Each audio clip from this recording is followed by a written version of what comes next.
Hai, namaku Risa Indirawati, aku biasa dipanggil Ica. Semua ini bermula pada saat aku dipaksakan kuliah oleh kedua orang tuaku.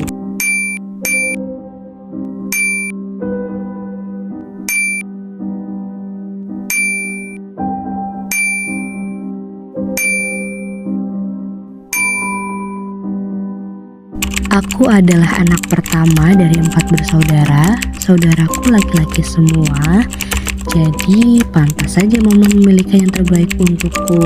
Tapi aku tidak berpikir secepat ini, karena aku juga harus bekerja.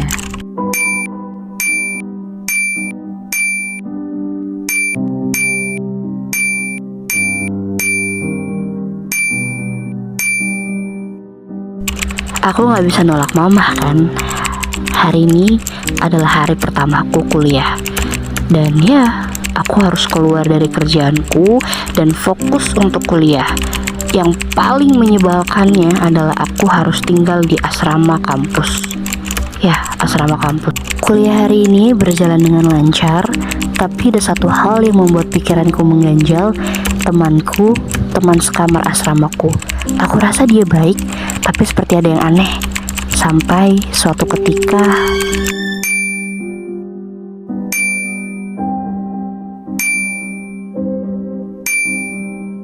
beberapa saat setelah aku chat Dinda, pintu kamarku terbuka. Seketika jantungku berdegup dengan kencang. Aku terkejut. Dinda hanya datang mengambil uang lalu pergi dengan cepat.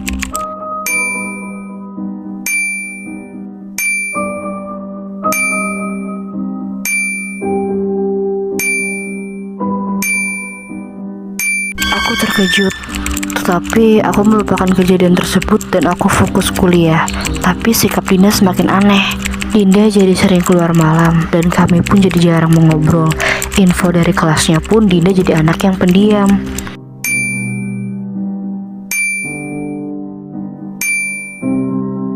Malam itu terasa menyenangkan, tetapi Dinda pergi ke satu tempat yang belum pernah aku kunjungi.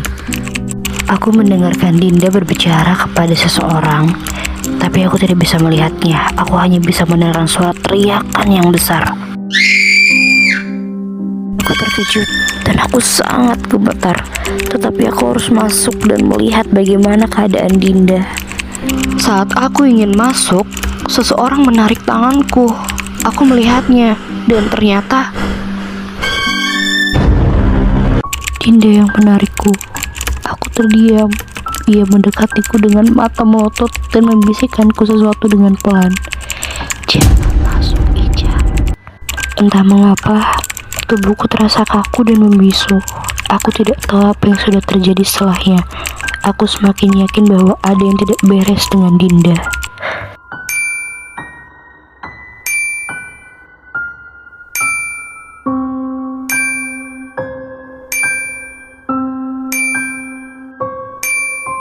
Aku merasa bahwa tadi malam itu benar Dinda, dan itu terasa nyata.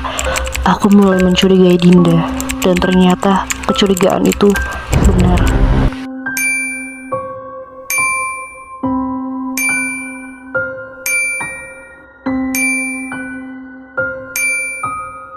Aku sengaja untuk tidak pergi ke kelas hari ini, karena aku ingin pergi ke tempat itu, di sebelah gudang asramaku. Aku penasaran apa yang terjadi di sana dan ada apa di sana. Aku berhasil masuk. Aku tidak melihat apapun kecuali lemari yang cukup besar. Aku mendekatinya dan membukanya. Jantungku berdegup sangat kencang.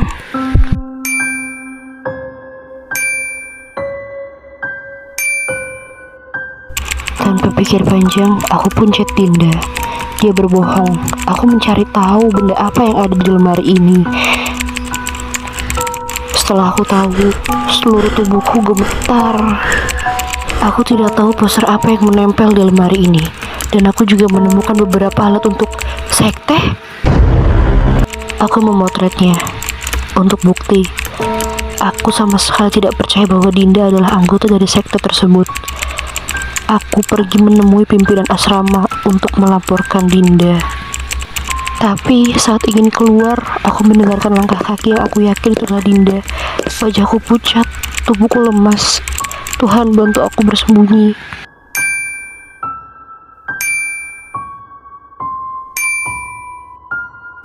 Aku tidak tahu siapa yang mau aku hubungi. Aku hanya bisa mengirimkan pesan kepada Sinta. Semoga dia segera membacanya dan dia bisa datang ke sini untuk menolongku. Aku hanya bisa bersembunyi di balik pintu. Aku tidak tahu Dinda sedang melakukan apa. Yang aku tahu suara kaki Dinda keluar dari ruangan ini. Syukurlah aku bisa keluar dari ruangan itu. Aku buru-buru lari ke ruangan pemimpin asrama untuk memberikan bukti ini. Tapi tiba-tiba tanganku ditarik. Sontak aku terkejut. Aku disekap. Saat bangun, aku berada di ruangan itu. Kaki dan tanganku terikat. Saat aku melihatnya, aku mengetahui bahwa ternyata orang itu adalah Dinda. Aku hanya bisa menangis. Aku berharap Sinta bisa segera datang dan menolongku. Dinda meninggalkanku sendirian di sini. Aku tidak tahu dia pergi entah kemana. Tapi sebelum Dinda pergi, ia sempat mengatakan sesuatu kepadaku. Kamu akan aku serahkan, Ica. Aku hanya bisa menangis. Tapi karena tangisan itu, isolasi di mulutku terbuka dan aku bisa berteriak untuk minta tolong. Help me!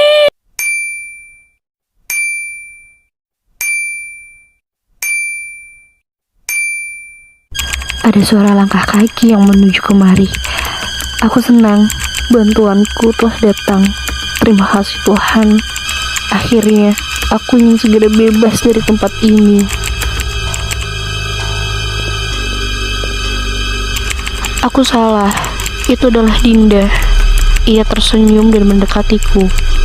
Sebentar lagi Ica. Aku takut, tangan dan kakiku terikat. Aku hanya bisa menangis. Aku tidak bisa melawan Dinda. Jangan Dinda, tolong lepasin gue. Dinda seperti terlihat sedang menyiapkan sesuatu. Aku tidak tahu. Aku hanya terus berdoa berharap bantuanku segera datang. Ada makhluk hitam besar yang keluar dari lemari itu. Aku hampir saja pingsan melihatnya. Makhluk itu mengambil Dinda, lalu ia mencakar-cakarnya sampai Dinda tak sadarkan diri. Aku nangis sangat histeris. Aku takut.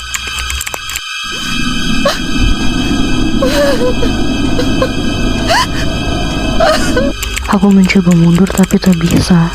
Handphoneku terjatuh. Tiba-tiba tali di tanganku terlepas. Tanpa pikir panjang, aku langsung hubungi Sinta untuk menolongku. Sinta, tolong gue. Gue ada di ruangan sebelah gudang asrama. Makhluk itu menghilang. Aku bisa melepaskan tali di kakiku dan aku bisa segera pergi untuk mencari bantuan untuk menolong Dinda. Kasihan Dinda.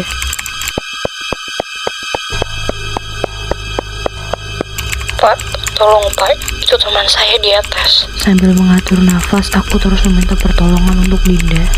Teman mana, Dek? Di sana kosong. Aku pun terdiam. Sejak pandemi, itu sudah kosong, Dek. Hampir 3 tahun. Apa yang dikatakan Bapak itu? Tapi saya udah seminggu di sini, Pak. Ini buktinya. Saya dulu ngurus asrama ini, Dek. Tapi sampai sekarang belum ada akses untuk mahasiswa tinggal di sini. Berarti selama ini aku sendirian dong. Lalu saya bagaimana, Pak? Selama seminggu. Ternyata selama ini Mama telah menghubungiku. Aku telah masuk ke dunia mereka. Temanku tidak ada yang berani menegurku karena temanku hanya Dinda dan Sinta yang telah mati di asrama itu.